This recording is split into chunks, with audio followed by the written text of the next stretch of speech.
John Wick, the assassin every killer fears, sacrifices his ring finger just to earn his way back into the organization. Then he slips off his wedding ring, the last tie to the life he left. He surrenders it to the high table elder to buy his way in. A branding iron marks his hand, sealing his contract with the organization. Shaking from the pain, he steadies himself and walks out without looking back, following a guard. A bulletproof suit waits for him in the next tent. But this comes years later, long before John had left this life for love, and it was losing a single dog that dragged him back into hell. To start a family, he buried all his weapons. Not long after the wedding, his wife got sick and died, leaving him completely lost. The puppy she gave him became his only reason to keep living. But fate wasn't done. One day, driving to the gas station, a spoiled rich kid spotted him and wanted John's car, clueless who he was. It is a rare muscle car, and the rich kid has no idea he just woke the deadliest assassin alive. Still, the rich kid struts up, cocky, slapping the hood and demanding it. Acting like his money makes him untouchable. John says no, and the rich kid, embarrassed in front of his crew, starts cursing. It looks like a minor argument, but the rich kid isn't letting it go. That night, John wakes to his dog barking downstairs and rushes down to check. Someone clubs him to the ground. It is the rich kid from earlier. Dazed from the head wound, John can't stop them grabbing his car keys. And because the dog won't stop barking, they put it down for good. His last piece of comfort is gone. He holds the dog and grieves all night. His eyes hold no anger, just a bottomless calm. And that calm is scarier than rage. It hides the power to destroy everything. At dawn, he buries the dog, scrubs the blood off the floor, then goes to the basement. He swings a sledgehammer into the floor again and again. His old gear finally sees daylight inside the case, the tools of his old trade, plus the gold coins the underworld runs on. Meanwhile, the rich kid is driving John's Mustang. He races to a chop shop to wash the car. When the owner sees it, his face drops. He nervously asks where the car came from, learning the rich kid stole it. He also killed John's dog, so the chop shop owner punches the rich kid.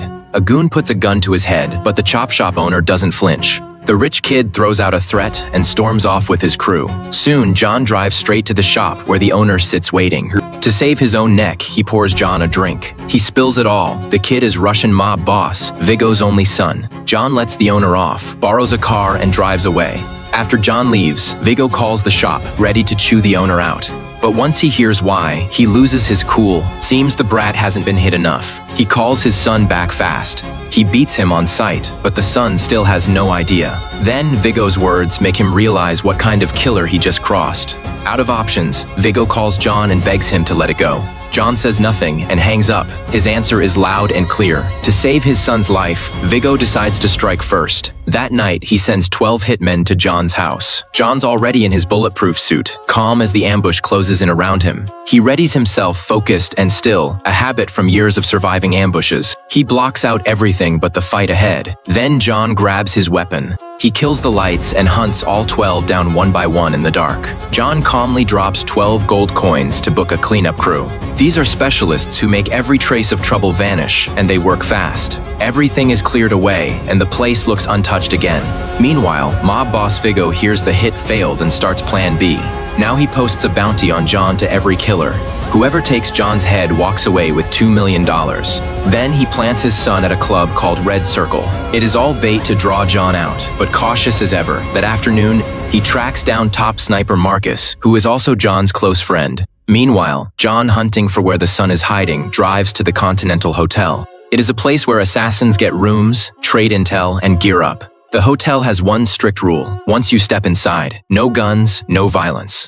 Break it, and the hotel hunts you down anywhere on Earth. One coin checks John in, then he heads to the basement lounge. He finds a gorgeous bartender, clearly an old friend. And after some flirting, she hands him a drink, and under the glass is the son's hideout address. That night, John slips into the Red Circle and forces his way past the backdoor guard. This guy's an old friend too, so John lets him be. The guard returns the favor, drops his earpiece, takes the night off. The son's men aren't so lucky. John quietly drops the locker room thug. Then he targets the guy at the sink who killed his dog. So he beats the room number out of him, then leaves him down for good. John reaches the VIP room, spots the son, but a goon catches him. The fight knocks over a shelf, and suddenly everyone knows John's there. That gives the son a chance to run, so John drops the goon and chases after him. But the son's already in the packed main hall, killers rushing at John. John doesn't hesitate, pressing toward the son as the killers rush in. John fights his way up to the second floor with a cold, practiced precision. He takes down each attacker the moment they close in, never breaking stride.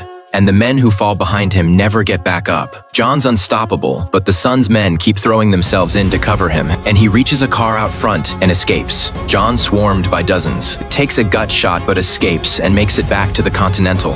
An old doctor removes the bullet, stitches him up, then pours a whiskey. He lies down to rest, across the street on a rooftop. His friend Marcus has him in the crosshairs. But just as the shot lines up, an assassin bursts into John's room. So Marcus fires a shot to wake the sleeping John. No violence is allowed inside, but Viggo is paying way too much. So the female killer breaks the rules to hit John. But she is no match for John, and he pins her down in seconds. Now the job's blown, and John threatens her to learn where Viggo is hiding. Afraid to cross either side, she begs and reveals where Viggo hides his vault. John keeps his word and spares her. Early the next morning, John arrives at the spot she gave him, a church full of Russians. He cuts straight to it with the priest. Slowly, he lets go. After clearing the goons outside, John drags the priest toward the underground vault. After letting 2 women go, John destroys the vault and burns Viggo's entire fortune to ash. The flames erupt instantly, swallowing everything around them. There is no stopping it once the fire takes hold. Within moments, the vault is nothing but smoke and ruin. The fortune is gone for good. Mob boss Viggo realizes he has just gone flat broke. Furious, he storms the church, not knowing John lured him there on purpose. As John works through the crowd, a car suddenly slams into him. He wakes up tied up by the boss's men, about to be finished off for good. Viggo gloats, taunting that John has lost his edge.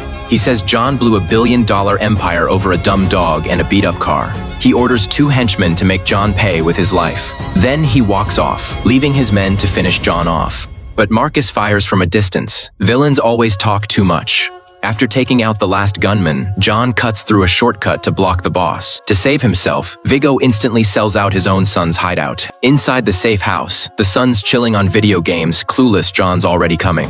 To stop the son from running, John makes sure no car can leave first. With all his guards dead, the terrified son collapses and waits to die. John finally gets his revenge. You'd think it is over, but it is not. Viggo learns Marcus helped John, and that night shows up at his house. He can't beat John, so he pins his son's death on Marcus instead. Going after the easy target, he turns on Marcus and makes him suffer for it, slow and merciless. Once he is done, he takes Marcus out, then calls John to tell him.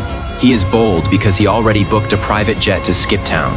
Earlier, the female assassin broke the Continental's rules, so she got taken out. Since John was attacked inside the hotel, the manager, Winston, calls to make up for it. He tells John the boss is heading to the airport, so John chases him. After forcing the boss's car to stop, several gunmen attack John. Pinned down by their fire, John uses his car to ram them. Then, using the car as cover, he picks them off. Down to just the boss, he floors the gas trying to shove John off a cliff. Lucky for John, he is quick. He jumps out just as the car goes over, barely surviving. Seeing John's gun and scared of a bullet to the head, the boss gets clever.